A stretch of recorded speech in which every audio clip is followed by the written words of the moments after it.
It is time once again for lunch therapy. Come on in.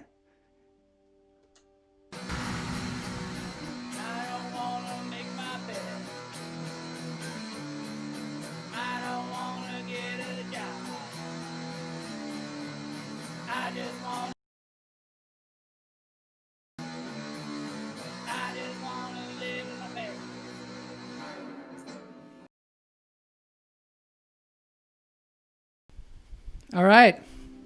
Welcome, everybody, to Lunch Therapy. It is Thursday, and we are here doing our usual thing. And the first thing, of course, is to take a deep breath. You're going to take one deep breath. Hold it. Let it out.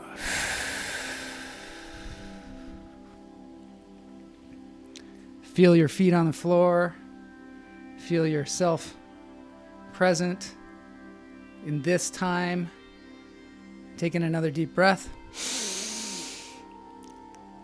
Hold it.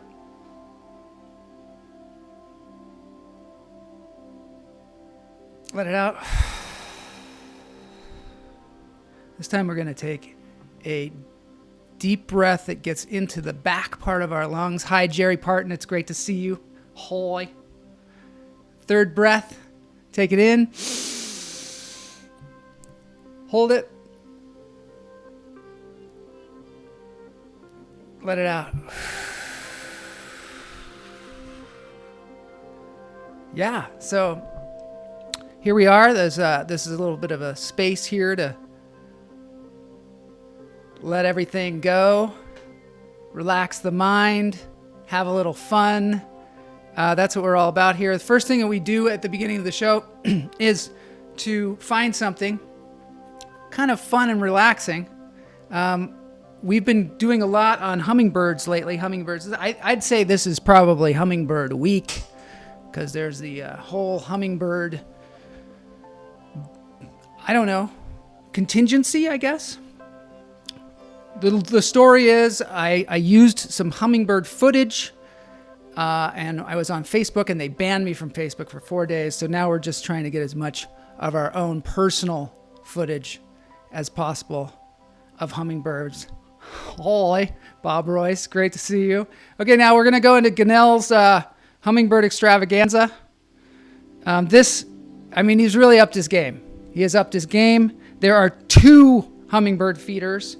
The double hummingbird feeder, and this time we're going to see some hummingbirds too. We're not kidding around. We are not kidding around. There's some nice sounds so far. No hummingbirds. I don't know, Gunnell. Where are the hummingbirds? Oh, there's one. There he is. I probably missed the other one. Greetings, Mary. You're just in time for some prime hummingbird footage.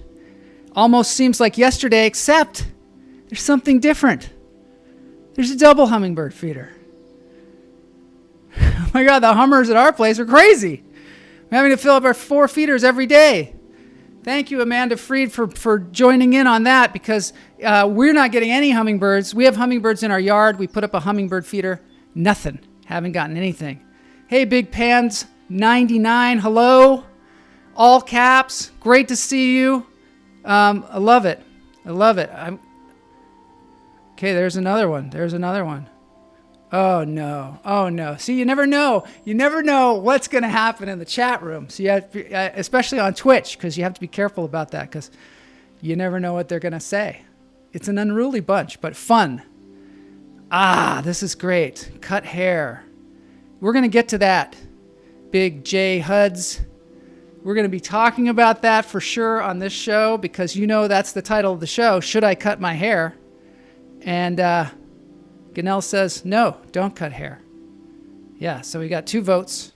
We got 2 votes on the hair thing. More hummingbird, double feeder. I know that the people on Twitch love to watch hummingbirds. So that's why I've provided a good couple of minutes. This person wants me to cut my hair, of course, and donate it to charity. I love that. Okay, I don't know what charity would take my hair. Amanda Freed, I love it. Don't cut your hair unless you want to. Lol. So, trim the hair only. That I would say with an Indian accent. Trim the hair only. From my wife, Kamala. One more hummingbird video here. This is a slow motion one, I believe. We're just going to see a little bit. This is great because we're getting our vote in on should I cut my hair. Oh, look at that. Look at that. Double feeder all the way. Vernus loves Hummers. How short will the hair be? It's a good question, because trimming it is one thing. Cutting your hair is a totally different thing. There's, in fact, a song.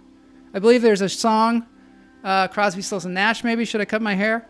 Maybe it's just one of them. This guy says bald. Oh, yeah. Do a Sam Shepard cut. I love it. Succumb to peer pressure. Get it high and tight. Spoken by a true military person.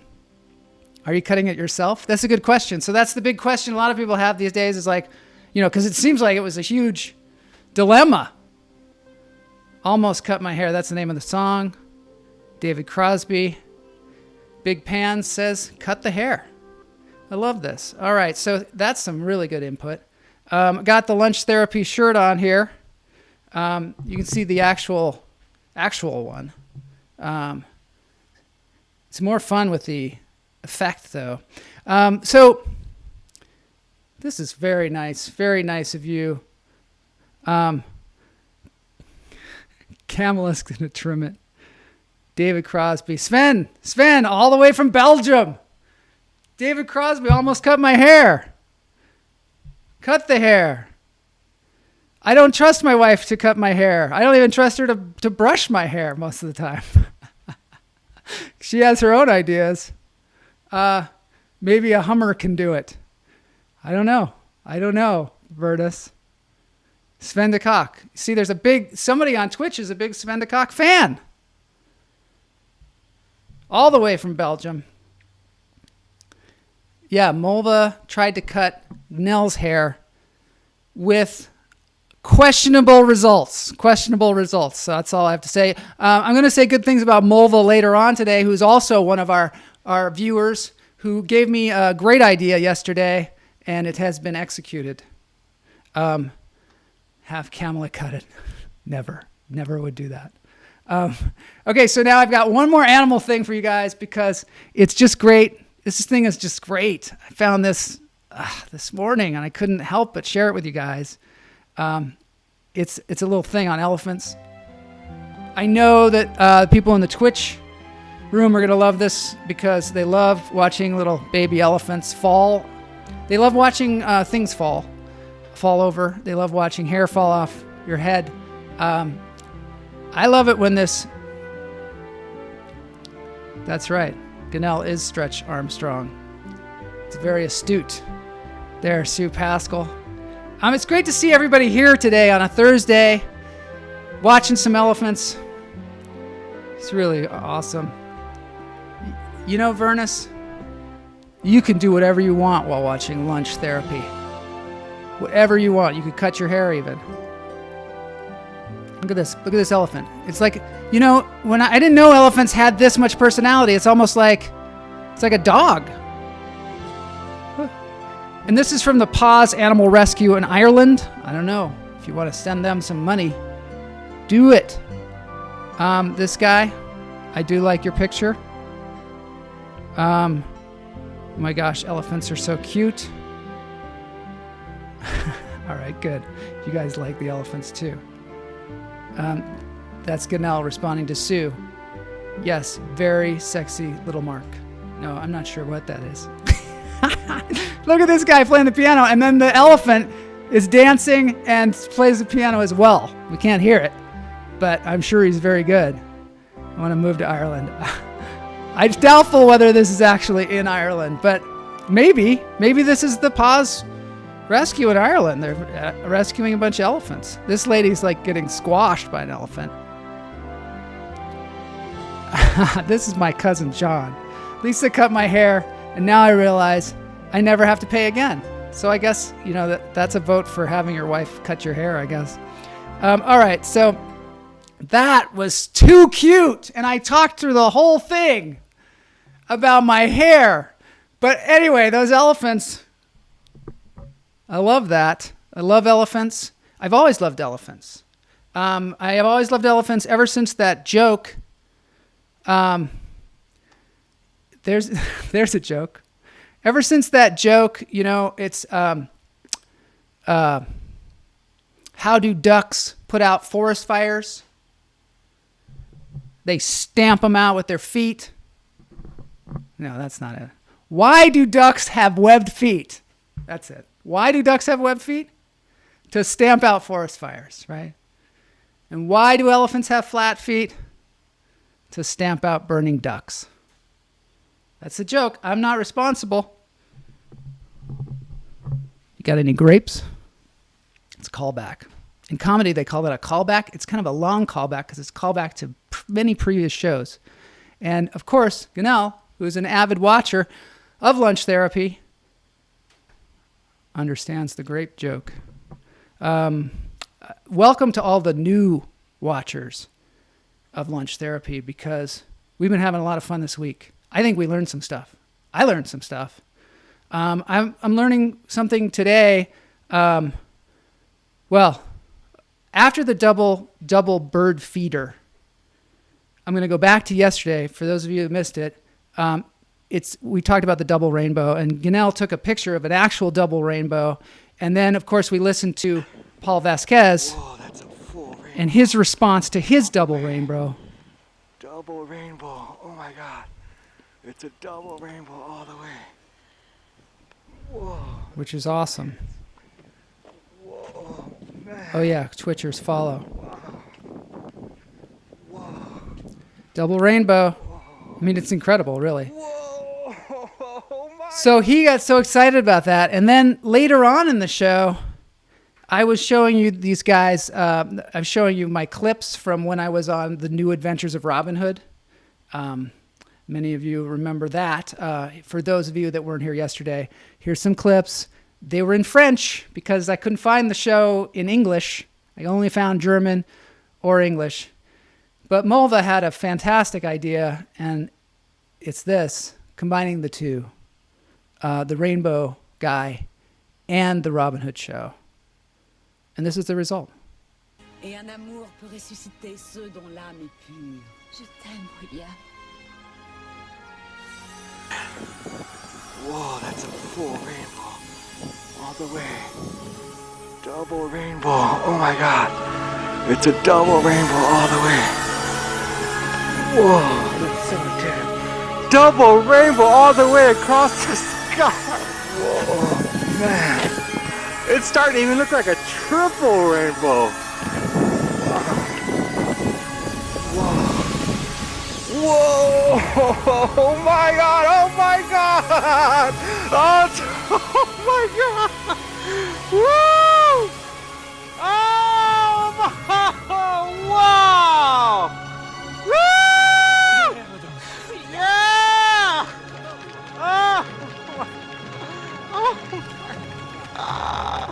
Oh my God! Look at that!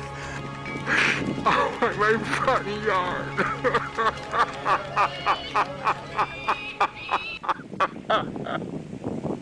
Oh my God. Oh my God.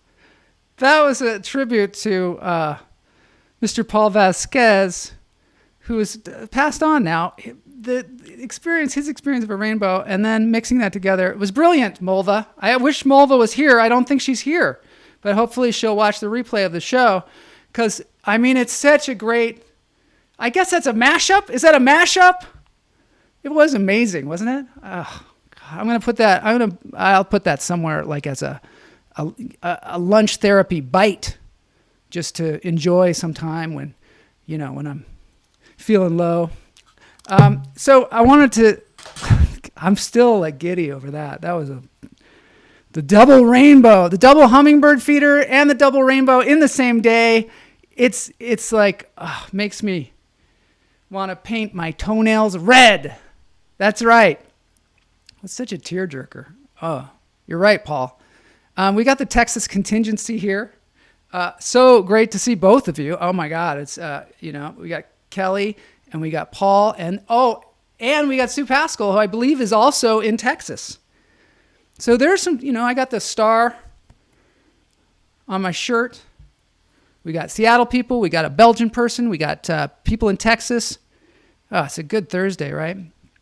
I just wanted, last time when I talked about that show, The New Adventures of Robin Hood, and told you guys all that stuff about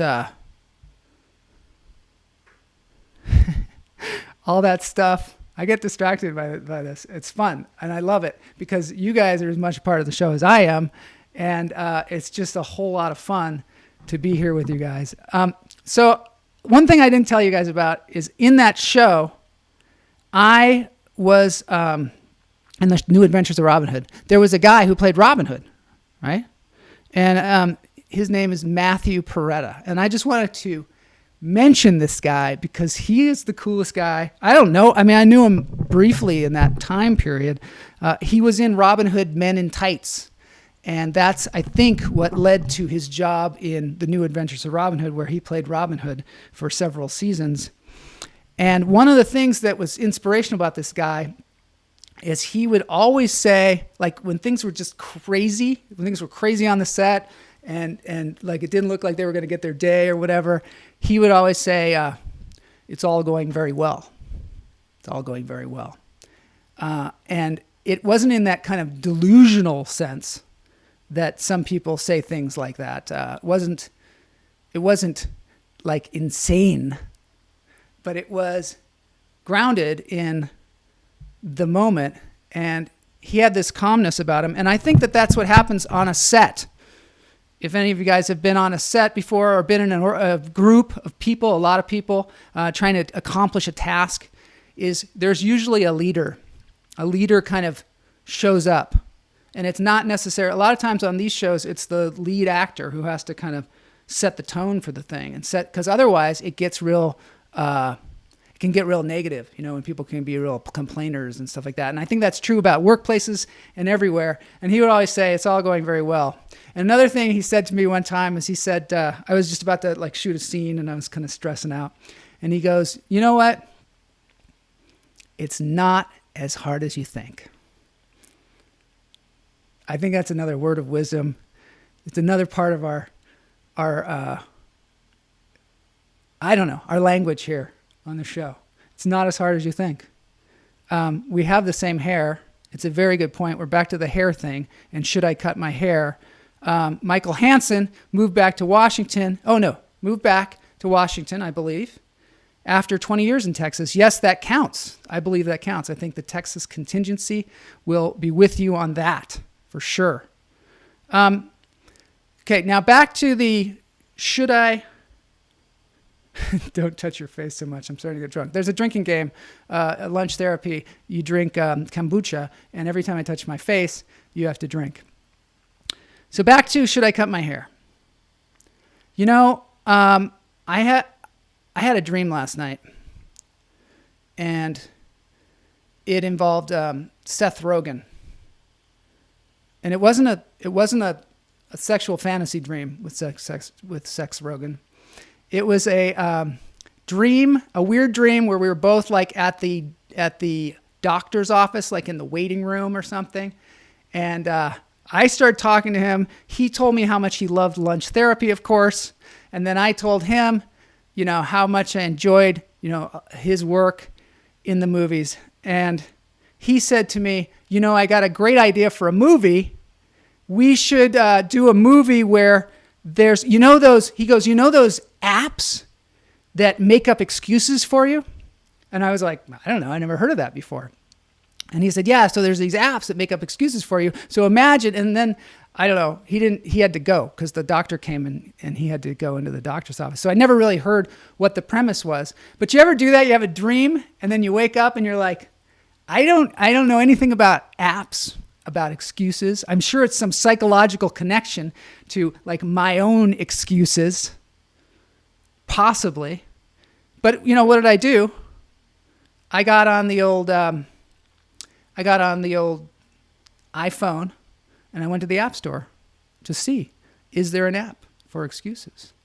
And yes, there is, of course, because there's an app for anything. If there was not an app, I was going to suggest it to you guys that you should write an app.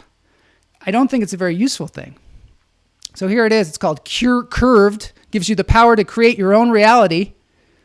You make doctor's notes. You make text message conversations, airline tickets, class schedules. Doesn't sound ethical. Fake missed calls. Fake texts. I don't know. Maybe my friend Jared. Maybe Jared Leto uses this.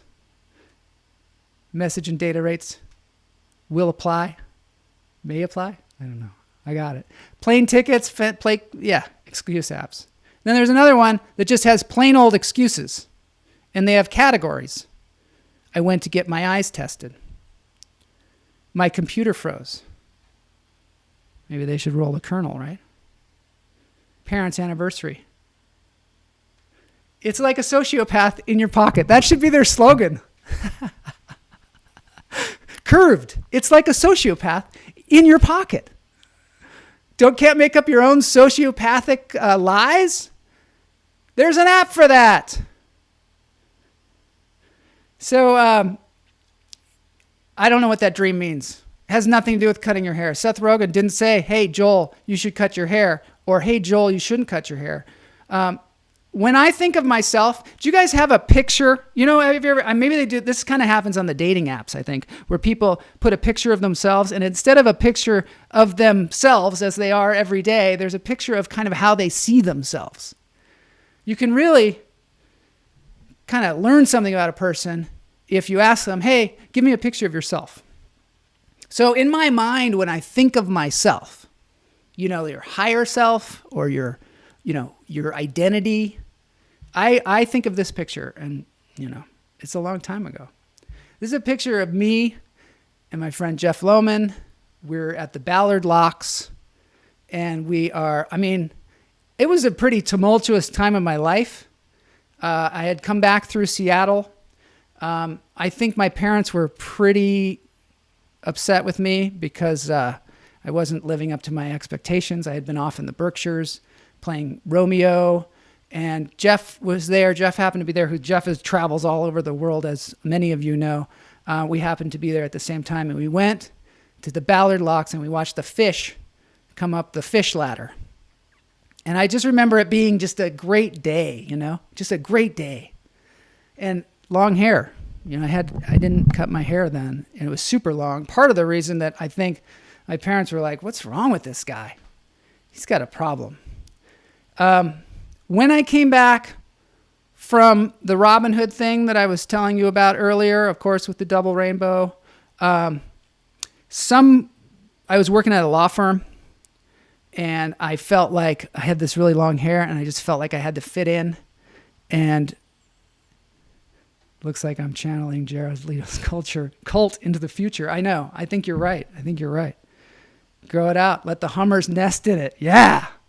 So I cut my hair when I came back from the Robin Hood thing. I cut my hair. I don't know. Somebody had told me, hey, dude, you know, this is a problem. Maybe it was a guy in the Twitch chat room. I don't know. But I went out and I got my hair cut. Very expensive salon in Beverly Hills, I remember. And I remember as I was walking out, weirdly enough, as I was walking out with my hair cut, I saw somebody who was in that Robin Hood show with me, the maiden in distress. And she was like, or somebody who knew her, or somebody that knew me. And they looked at me, and they didn't recognize me. And I was like, hey. And they were like, oh. And they were like, you cut your hair. It looks nice. You know, but that was one of those, looks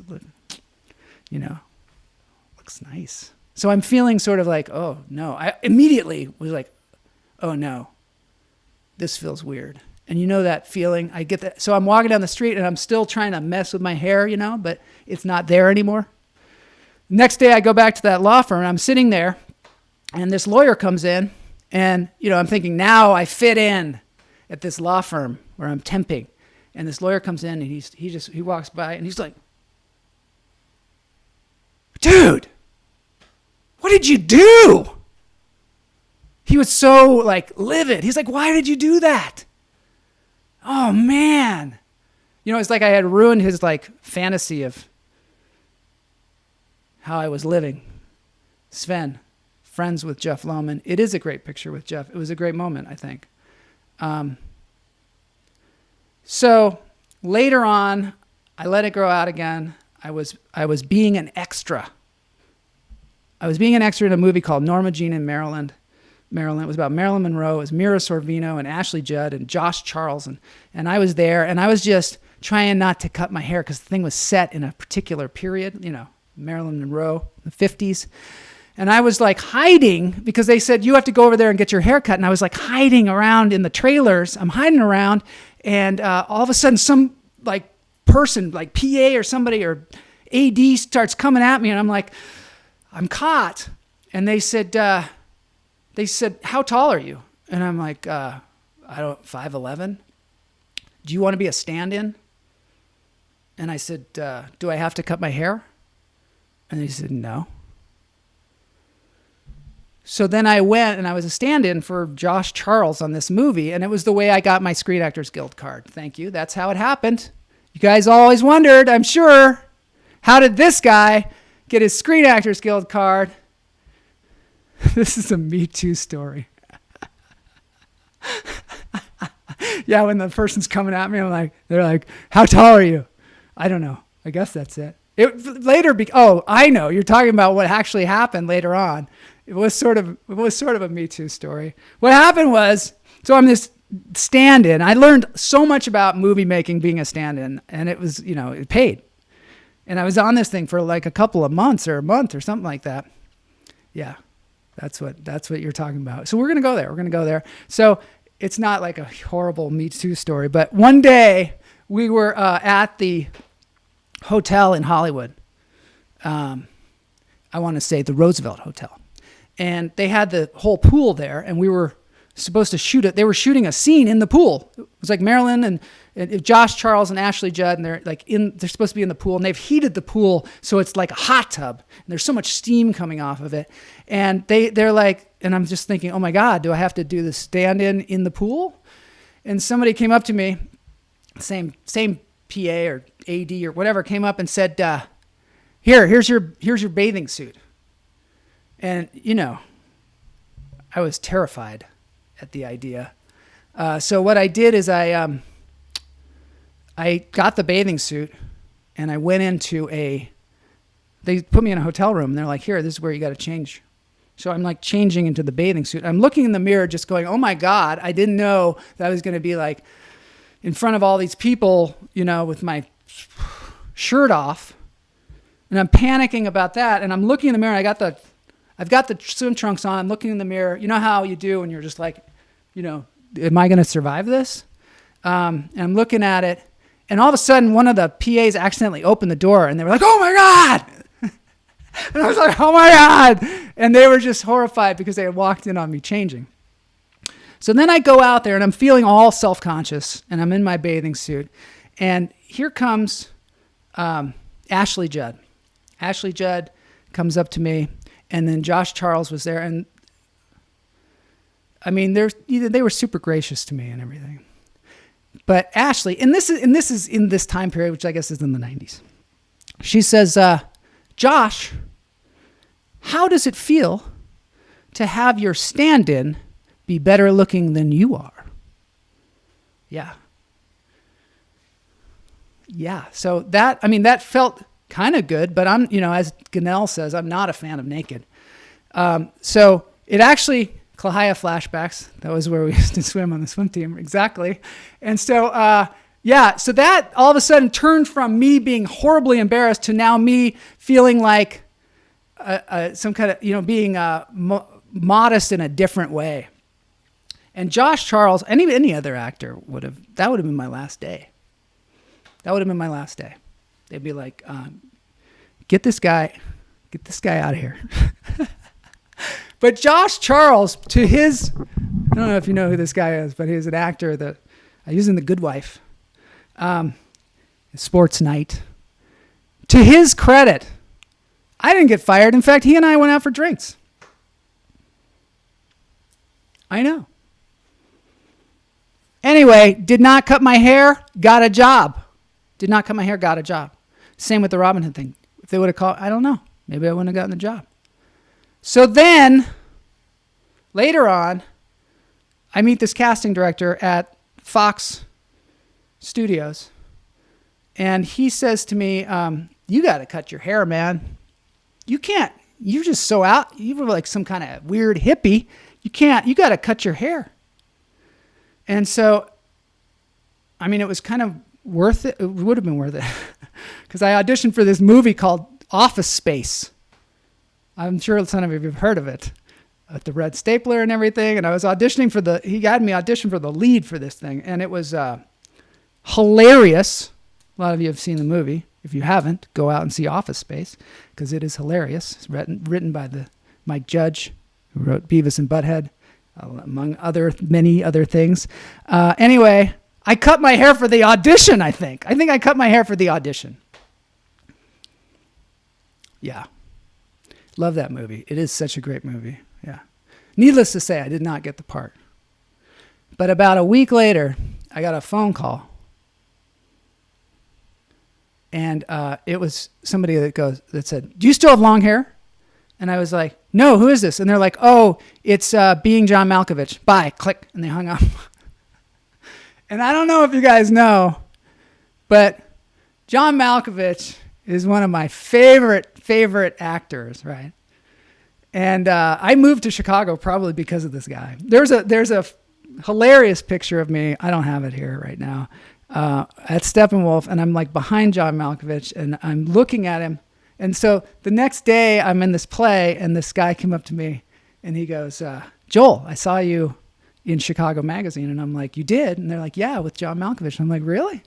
Wow, cool." And he shows me the picture, and it's John Malkovich talking to like a bank president about donating to the theater, and I'm in the background, like drinking a glass of wine, like kind of looking at him. Oh my God. Too much fun. So anyway, I couldn't be in Being John Malkovich because I cut my hair, right? But the point is, let's see what Ganell says here. I think the universe has answered the question of whether you should cut your hair. I think so too. We will, I'll show you that picture another time, the Kevin Spacey picture. Not a Me Too moment, but a very funny moment. So what have we learned?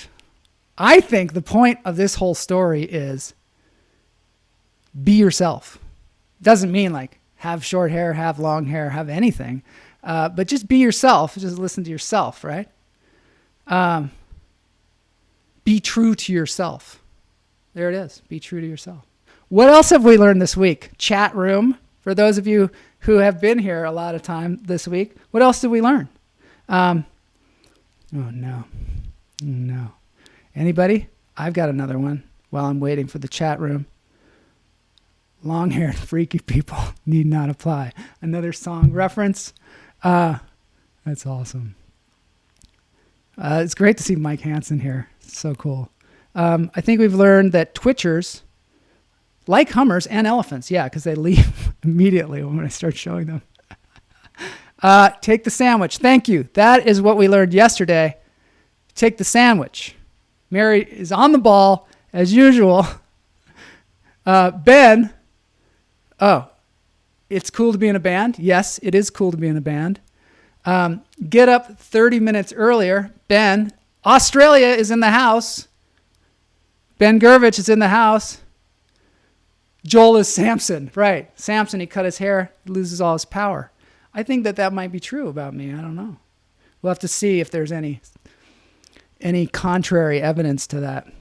Okay, here's another thing that we learned. Yes, thank you. Ganell says it. Message and data rates may apply. If, this is kind of inside baseball, but if you see the Jared Leto shows, you'll understand that. And then, of course, we learned the cult formula, which is in order to have a cult, for those of you starting cults, you need to have dogma, a guru, a location, a community, a sense of belonging, some real truth. It has to be sexy. It has to be an us versus them, and there has to be a fear of leaving. There you go. Those are the things we've learned. And now, no. Oh, no. Do you think you are a sex symbol? I don't know, Cal Conan. Do you think I'm a sex symbol? I think so. I think so. I'll go with yes on that. I mean, if somebody, it's like in Ghostbusters, they say, if somebody asks you if you're a god, say yes. I don't know I think that's the quote. I'm